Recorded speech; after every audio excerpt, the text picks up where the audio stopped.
So you're here to learn about Agile. We're going to talk about Agile. Before doing so, I'm going to introduce myself, and naturally I'm just going to introduce it based on I'm going to let a software do that for me.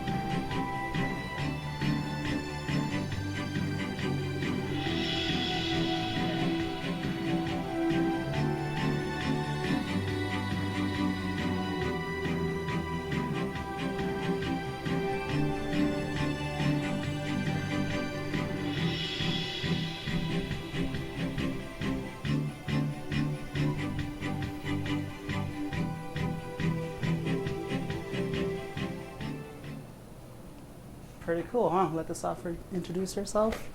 Yeah? All right. So here we go. We're going to get down to science here. Boom. All right. So we're going to talk about Agile, everything you need to know about Agile from 101 to 102 to 103. We're going to go in deep level. But before we do that, we're going to go in a very high level. So that being said, here are the table of contents. 8 primary topics that I'm going to cover. My exposure to product delivery as well as project teams. I'll take a poll of your experience. SDLC, which is software development lifecycle. I'll expand on a little bit on that. Some key companies that are adopting Agile versus Waterfall. And then I'll cover what is Agile at a very high level, why use Agile, how to use Agile, and we'll save 15 minutes in the end for Q&A. Okay? So, I know I already introduced myself, or at least my software did. I do want to talk about exposure, right? So, my name is Serene Chappelle. T is silent, kind of like tsunami. Yeah? No? You guys didn't like that joke? Okay. I know it's at the end. So I've got 5 years plus experience in technology space, technology in various industries, everywhere from healthcare IT to investment technology and marketing technology. Okay. The roles that I've played are various types of roles, everywhere from analyst to consultant to a Scrum advisor, which is part Scrum Master, part Scrum coach. Okay. Currently, I work at Best Buy in the digital and technology team as an analyst for supply chain technology as well as marketing technology. Okay. All right. Before we dive into SDLC, how many of you guys worked in a software product team? Show of hands. Cool. All right. So we got 1/3 here. How many of you guys worked in a waterfall framework? Okay. What about Agile framework? Okay, so you got a mix there. Okay, cool. So feel free to take notes, take a picture of the slides. We'll be sharing this out, I was told, so you can save your pictures if you want. So please do save all your questions towards the end. I'll reserve 15 minutes in the end to make sure you guys have the opportunity to do so. If you want to connect with me, I'll share my LinkedIn, Instagram, as well as my email address towards the very end of the slide. Okay? So SDLC, what is that all about, right? SDLC comes in 2 different flavors. We have, and by the way, SDLC is a software development lifecycle. This is everything, anything, whenever a software is released, prior to release, there are different approaches that a software development team would go about, right? There are 2 main ones. I mean, there are tons out there, but the 2 main player, one is called Waterfall, the other one's called Agile. Difference is the timeline, really, right? And difference is the way they approach it too, right? So here, you guys can see the laser? Yeah? All right, cool. With Waterfall, you have requirements gathering, right? Knowing what the need is of the enhancement, the capabilities, a lot of software technology on one side of the team, as well as business users on the other side of the team, trying to collaborate and understand what is the need of that software. What is that software going to do for the users, right? So there's a lot of requirement gathering. And then after the requirements are all gathered, defined, then the design solutioning happens. This is when solution architects come in, right?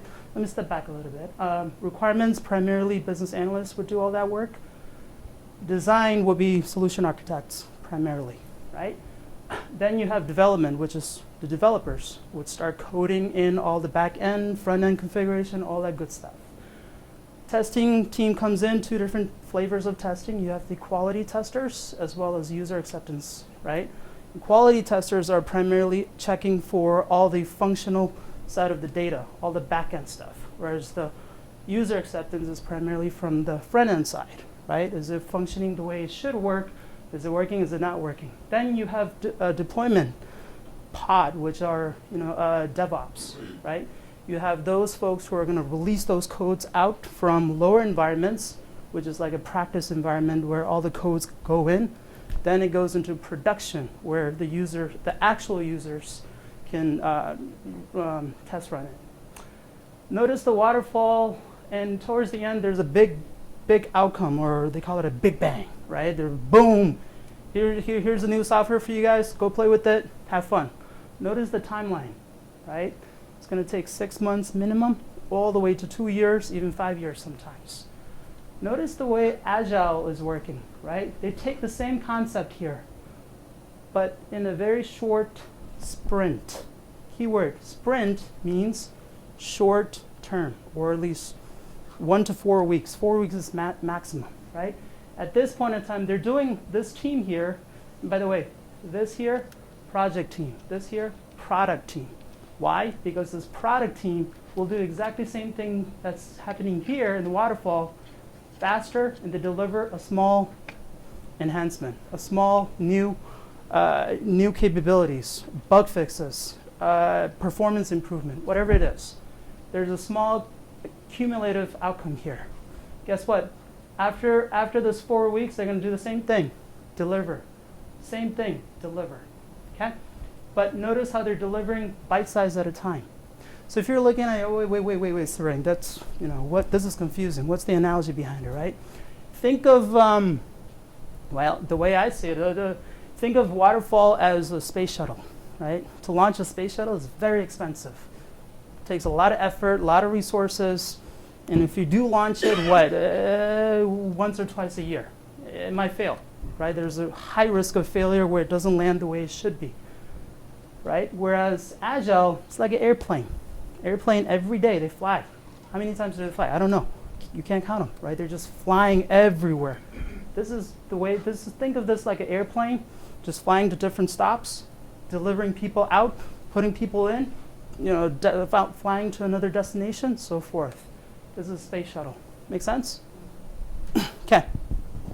So we're going to take another look, deeper dive into software development team, right? From project management standpoint, when we look at this, we have this, what we call a triangle constraint, right? We look at the scope of work, what are the requirements, how many requirements, how many new enhancements are needed.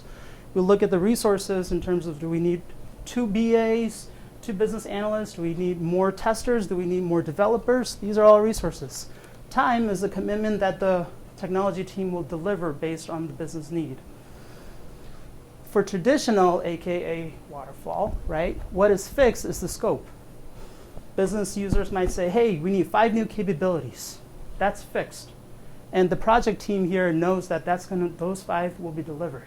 Project team has no flexibility, some flexibility on the resources, right? It varies.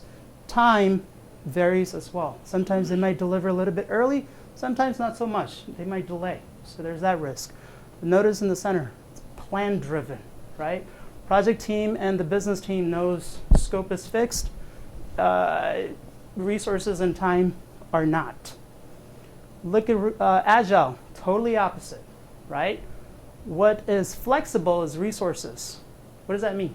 That means we can add more developers from different department that has different skills, that we need more developers to write different programming languages to make what we need, right? And so, sorry, I lied. Sometimes this is flexible in Agile, but in this diagram it says it's fixed, right? I'll talk more about that. I just realized something because there's flexibility in this even though it doesn't show here. I'll use an example of Spotify in the end. You guys know Spotify, right? And then the time is pretty much fixed, but it says time is fixed. What does that really mean? It means that it goes into cycle, right? Every 3 weeks, they deliver a scope. Another 3 weeks pass, another scope. Again, scope means either new capabilities, enhancement to existing capabilities, bug fixes, security improvements, performance improvements, all these 5 major big chunks of work or scope that can be flexible, okay? And when you guys get a hand on this slide, you can click on the source. It goes into great detail. Feel free to do so, okay? Pros and cons. I'm not going to talk about all of them, but I am going to talk about the major ones, right? So for pros, on Waterfall, the number one thing is that the requirements is fixed, right? The requirements is very clear, it's defined, the business knows what they want, the technology team knows what they're going to deliver. Alignment is perfect on Waterfall. That doesn't mean that Agile is not fixed. There's adaptability behind Agile, right? The business can say, oh, hey, we want this new capability to, instead of, let's take for example, instead of our users copying a data from Excel sheet and entering into the software, you know what? I want a new capability that this software can read data from that source of Excel sheet, that Excel sheet living in a stored directory or a folder. So if we want that new system, or new feature within the system, well, Agile team is going to produce it, make it, here you go. And that's called MVP, right? Minimal viable product, which is like the basic version. Business users will say, oh, I like it, but you know, it could be improved. And so and it can be improved, and this is where feedback comes in, right? It can be improved by having auto-correcting the spelling that the folder already has. The data is that's grabbing from. So Agile, notice what's happening here. Product team is very close with business user team, right? They're always interacting with each other, saying, what do we need to fix? How can we make this better? Those are the questions that product team asks the users. User says, oh, I want this. And it's one thing for users to say, okay, I want this to be improved ABC manner, but it's more important for the product team to ask, why? How does it drive value? Not only in your department, but company-wise. How does it drive value to the company? How does that save, and asking these questions, that's when Agile product teams can go in and improve right away instead of the pros on the waterfall being just fixed requirements and done. The con side, the major one is the response to change. It's very slow, right? If the business user says, oh, you know what? We changed our mind. We don't want this capability. We actually want this new capability to work differently. The project team says, yeah, that's fine. Let's wait for the next project to come up, right? Whereas over here, Agile team says, that's fine. You know what? That's not a problem for Agile team. They can always take that particular feature or capability and hands on top of that, right? There is a lack on Agile part. There is a lack of emphasis in necessary designing, meaning that there are not a good way to document all of these designs. Why? Because it's continuously changing. The features are continuously changing. So if you think about it, developers are coding in, they're changing everything. On the other side, you have designers trying to keep up with all those changes, documenting. That's the major blocker for Agile. But companies and product teams have figured out a way to do that faster, where developers, before they change anything, they can document it. They don't have to wait for another person, solution architect, to document that, right? So there are ways to, take care of those cons. So adapters. If we look at these companies here, right? You have those who fail to adopt digital. These guys, not going to mention, right? And those who kind of adopted the digital agile framework. And then on this spectrum, you have those folks those companies who have adopted all of those. And we know how they're doing. Marketplace, the stocks, and the whole market users react towards the change of these companies. Okay? So by default, what is Agile, right? And if we look at the high level, right? If you want to add value to users, doing this, pleasing or satisfying your customer is one thing. That's fine. Anyone can do that. Even with the project waterfall can do that. But if you want to amaze them continuously, that's what Agile is all about. And Agile can be worded differently in so many different ways. I just Googled it. I said, what's the true source here? Agile comes in two different flavors, adjectives, right? One says, hard to read them back. It says, able to move quickly and easily. That's one definition. The other definition says, it's a division within the software development team, phases of work and frequent assessment and adaptation of plans. What does that mean, right? It means that the plans can continuously change, and the product developer or the product team can also change on as the plans are changing. And again, the plans are not just set by the business users, but it's collaboration from business users as well as the product team. Okay, these are the keywords that you want to kind of keep in your mind, right? When people say Agile, you got to think it's flexible, you got to think it's versatile, you got to think it's adaptable. Waterfall, not so much. Okay, so Agile comes in different flavors, and the most used is called Scrum. 58%. They did a survey here, and nearly 70% of the respondents said that they practice Scrum. And I'll talk more about the Scrum, right? Hang tight on that. The other 10% is Scrum with combination of XP, which is extreme programming. Super code, program-based, they run all that. But really, I want to focus here. And this is based on how majority of the companies look at Agile, and they say, okay, we got all these flavors, different approaches of Agile. What works the best? What's the most efficient?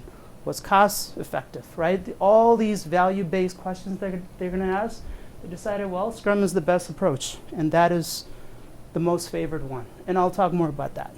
Okay? All right, so why use Agile? So here's an XY coordinate, right? You have the Agile development on one side in yellowish orange, and then traditional development, which is waterfall based, right? So if we look at 4 different factors here, or 4 different parameters, one is the visibility to the changes that the product team is making. So if you have business users on one side, you have product developers on the other side, right? Business users can see, they have full transparency of all the work that's happening from the Agile development team throughout those timeline here. Whereas traditional waterfall, they get the full visibility, the business users get full visibility, but over time, as the project is progressing, it decreases. And then once it's implemented, they see it all. Notice that? Okay, same thing with adaptability. Business changed their mind. Oh no, we want a new, a different feature. Can you guys implement that? The waterfall folks says, that wasn't part of our scope, right? That's next project. That's why it's down, right? Throughout time, you don't accept they call it scope creep, right? There's a reason for that, because it's out of scope now. Whereas Agile product team says, we're flexible. We're flexible in a sense where those work are priority, right? Those work priority in the sense where it will deliver high value to business outcomes, right? Because business product, and just so you guys know, product team is not just going to take in work work, and deliver, deliver, deliver. No, no, no, no. What they do is they assess the priority level of that work. If the developer teams do all the development and they deploy it, they test it, they deploy it, right? What's the outcome of the business users? That's where the, where all the meat lies in adaptability. Business value, same thing. Business value and adaptability kind of go hand in hand, right? Over time, you can see that business value is increasing for Agile, whereas for Waterfall, not so much. Why? Because Waterfall project teams are working on that project to get that out the door, whereas Agile teams are giving a box, small box size, new capabilities, a box full of performance improvements, security improvements, small box size, whereas Waterfall, a big box, here you go, towards the end of the line of the timeline. Okay? And then there's a risk. Risk meaning when the product, before the product is delivered to the business users, sometimes these products might have a lot of defects and bugs, right? With Agile, it's decreasing over time. Waterfall, increasing, boom, and then it decreases. What does that really mean? What's happening between the Agile and Waterfall throughout this midsection is that Agile team, again, they're continuously testing every feature, every performance, security, they're continuously testing, whereas here, they test and then they deploy, done. Make sense? All right, so here are the 4 top values that Agile delivers, right? You have the productivity, which brings the cost down. You have the engagement, happier customers, happier sponsors, happy project team. It drives collaboration and communication. You have an increase in 30% to 50% of quality where there are decreased numbers of defects and bugs, like I was saying, right? That drives increased customer satisfaction. Time market, again, deployment's much faster, smaller, bite size, and there are much more benefits behind that, okay? All right, so here we go. How to use Agile. 2 things I'm gonna cover, okay? Very basic level, you have the planning and design. We have what's called product owners. They're responsible of making sure all the requirements go into the planning, into what's called a backlog. These requirements are gathered from business users. Product owners are pretty much the person who represent all the business users, right? And this business users might say, hey, we have 50 new requirements and these are awesome for us. Product owner says, time out, let's look at the priority here, right? Out of those 50, what are the give me top 10 requirements that is gonna add value to your operations, to your technology. Based on that, product owner takes that, puts it in backlog. Development team comes in, testing team comes in, there's a scrum team here, right? And then delivery team, which is more of a deployment team, they deliver that off. So basic group here, or basic scrum team is structured in this manner. On a very high level or holistic view here, again, product owner, the actual scrum team, scrum master, I'll come to this, and then you're back with the scrum team here. Product owner, they're responsible for the product backlog. What does product backlog mean? A bunch of requirements. Requirements that the product owner gathered from business users that are prioritized, right? Business users can say, yeah, we want all these requirements. Awesome, that's fine. But product owner justifies that based on priority level, how much value it'll add. This product backlog then goes into an event called, or meeting called sprint planning meeting. This is where product owner and the team comes together. And again, the team would consist of developers and testers primarily, right? Basic value. And during this sprint planning, product owner would say, okay, we have 50 requirements. Again, I'm going to use that 50 requirements. Out of that, these are the top 5 that would add value if we deliver in the next 2 weeks, or if we deliver that in the next 4 weeks. We're going to see real value from business. And that is from product backlog, it goes into, during that event, it goes into what's called sprint backlog. Once sprint backlog is only top 5 requirements, not the whole 50 here, right? So out of these 50, product owner says, these are the top 5, let's code them, test them, deliver, right? Boom, it goes into the sprint backlog, the work goes in, right? The sprint takes about 1 to 4 weeks. The team decides whether, the team itself decides whether they're gonna go with 1 week or 4 week, but they're not gonna adjust every week or so. They're gonna set it saying, every 2 weeks, we're gonna deliver this, right? So then Scrum Master comes in. Scrum Master role is primarily to make sure that whatever the Scrum team committed to the sprint backlog to deliver, that they are accountable for. So the Scrum Master plays a role as a project manager, in other words, right? Make sure that what business asks for, which is everything in the sprint backlog, is delivered on the other side, okay? And during that time, there's a daily scrum or a daily stand-up, they call it, right? So every morning, 30 minutes, developers, testers, scrum masters, and the product owners come together to do a little bit of a powwow, right? To say, hey, yesterday I worked on this new development, this new story, they call it, right? The requirements are stories. And I encrypted all of these codes in for security as a developer. And today I'm going to focus on putting more codes on the other feature. And then today I have no blockers. So this is how the conversation kind of goes, right? Trying to give update of what they did yesterday, what they want to focus on today, and they call out any barriers if they have it. If they do, then they mitigate it right there, right? And this happens, again, every day within that 1 to 4 week sprint. Once the work is finished, it's deployed over to prod environment, and then there's a sprint review and sprint retrospective. In other words, sprint review means demo, right? There's a demo from product team over to the business team. So they get before it's fully released, sometimes it can be released right away. And then once it's finally, so sometimes it can be fully released. Other times before it's released, the demo is done. And the demo is when, like it says, product team demo that new prototype of the feature. And the business might say, oh, I like that, but I'm thinking of a better idea to make that better, right?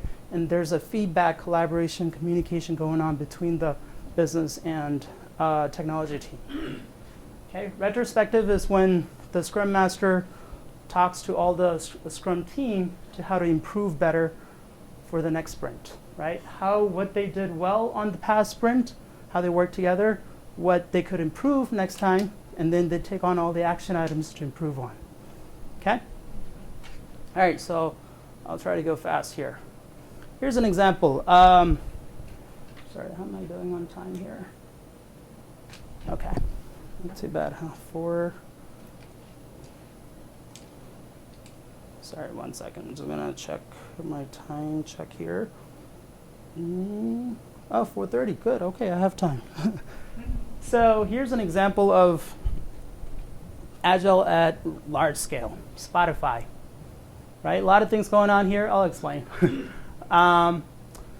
So with Spotify, they're a very interesting company. What they did is they divided their product team or Scrum team into different divisions, right?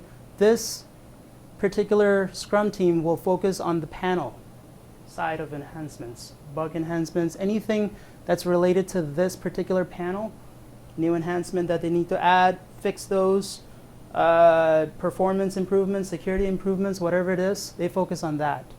This team here focuses on this level, right? And then this product team focuses on the ads or marketing over here on this section.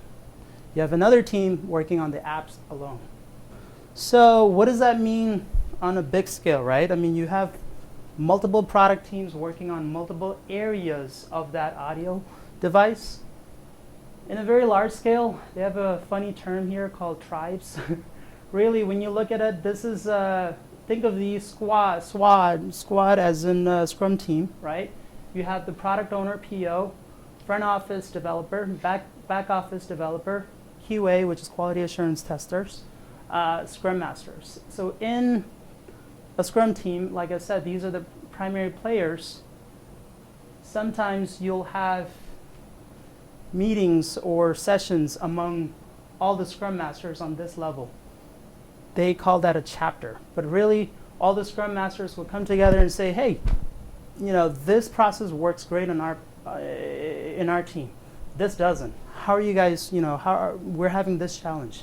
So they can work together on this level, on all the QAs can come together, all the developers can come together, or sometimes there might be a big project that, we need to improve this one, and this section and this section. In that case, a project manager, program manager, or portfolio manager comes in and says, hey, I need certain people from this Scrum team who focuses on this panel versus certain resources from this Scrum team who focuses on this area to work on a different project, right? So they coordinate all of that, and when they do that, they notice that there are impacts. So if there are some changes that's going to happen here, guess what? That might break one of the features or capabilities here.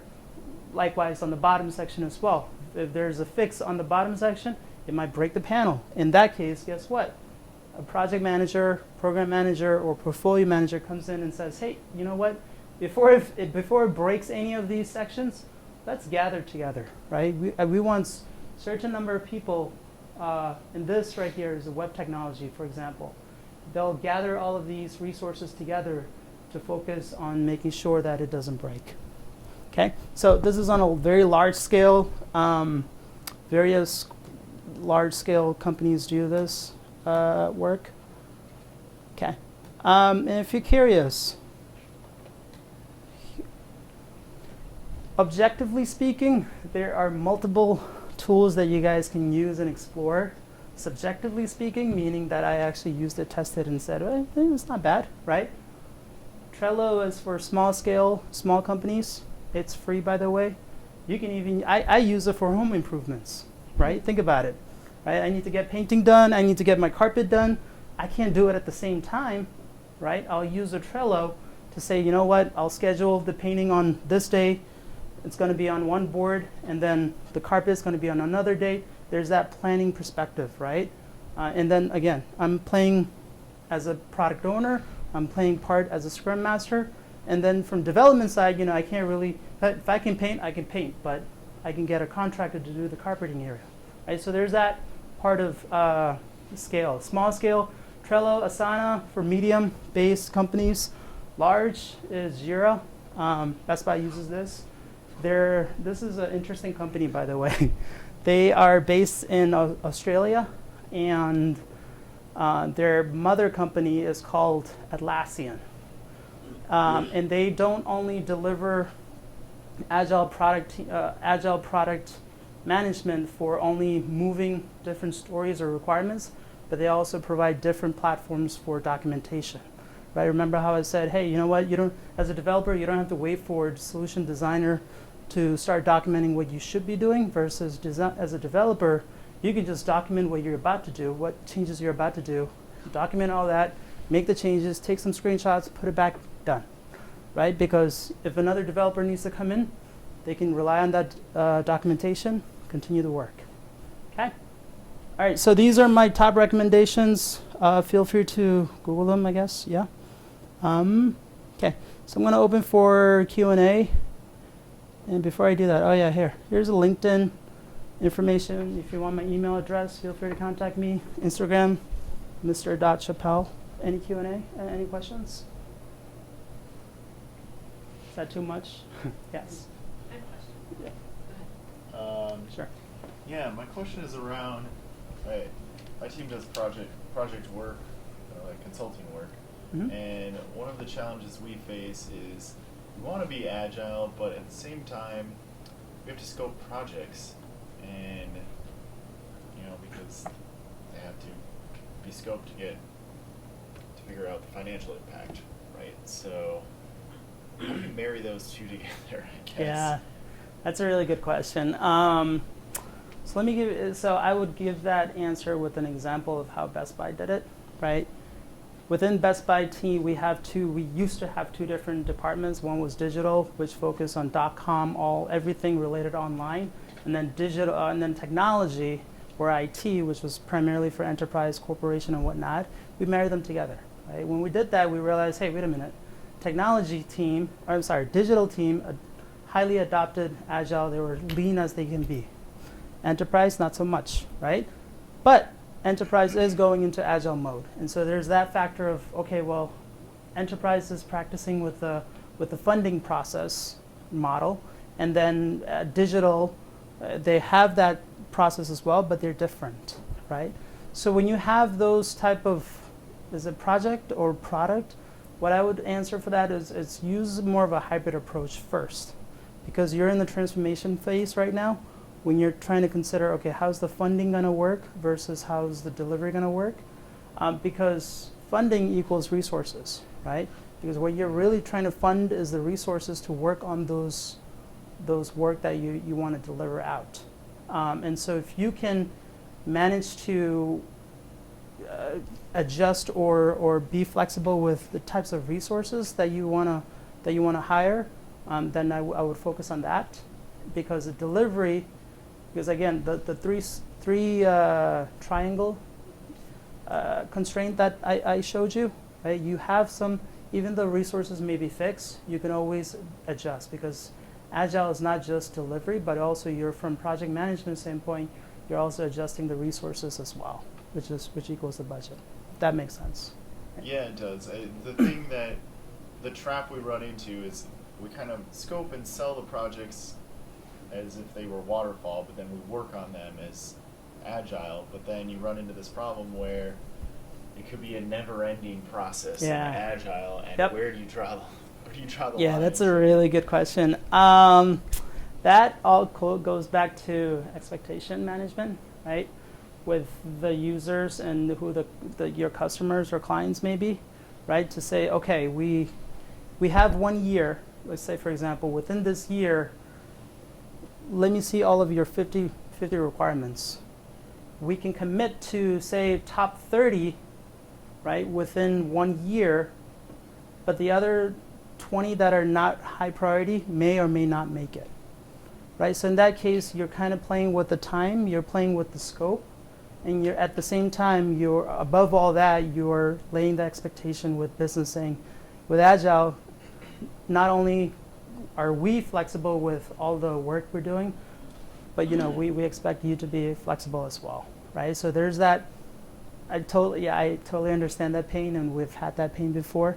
But the expectation is we're going to deliver small, and out of these 30, we're not going to give you all 30 at once, but we're going to give you every 4 weeks, 2 of them, 3 of them, 4 of them, right? And boom, boom, boom, and then you're hitting all those high priority requirements off the list, right? Cool. Then it'll end with 30 instead of 50, or so there's that, playing with scope as well as kind of rebalancing your time, and setting the expectation with the users or clients. Okay, cool. Any questions? Any other questions? Yes. Yeah, questions somewhat similar to your question. Mm-hmm. I come from the waterfall world, so I'm just trying to take this in and see. I'm curious about like the scope. So at the end of the, there's a squiggly line that goes to the outcome. How do you keep the squiggly line from totally going off the rails? And what are the controls on that to make sure that you're still the type of product that you want to be, and that you're still in the market that you want to be? Because if we took all the the wishes of our clients, we'd be building airplanes rather than software. It would just be completely different. Yes, love it. Yep, that's a great question. This is when your product owner comes into play.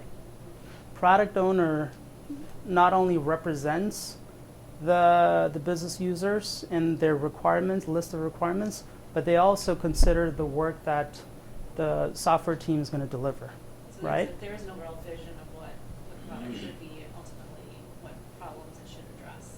Right. So they can't just start pulling in all of these outside pieces. They can, but it's up to product owner to say, well, all right, if you can start adding more into my product backlog, which is a list of just requirements coming in, you can add it, that's fine, not a problem. But as a product owner, I'm going to look at what's coming in versus what I already have on the list, and then start prioritizing. And is there, right? are you looking out to kind of the Yep. and like what is actually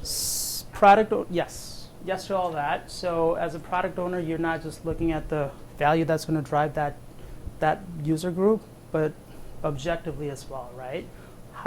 More importantly, how will that drive and connect back to company strategy? And how is company strategy playing within the marketplace? By deploying these new enhancements, is the company truly being a sustainable competitive edge or advantage among all the competitors? Or is this value just adding another advantage that other competitors can do? So as a PO or a product owner, yes, you're assessing all of these things.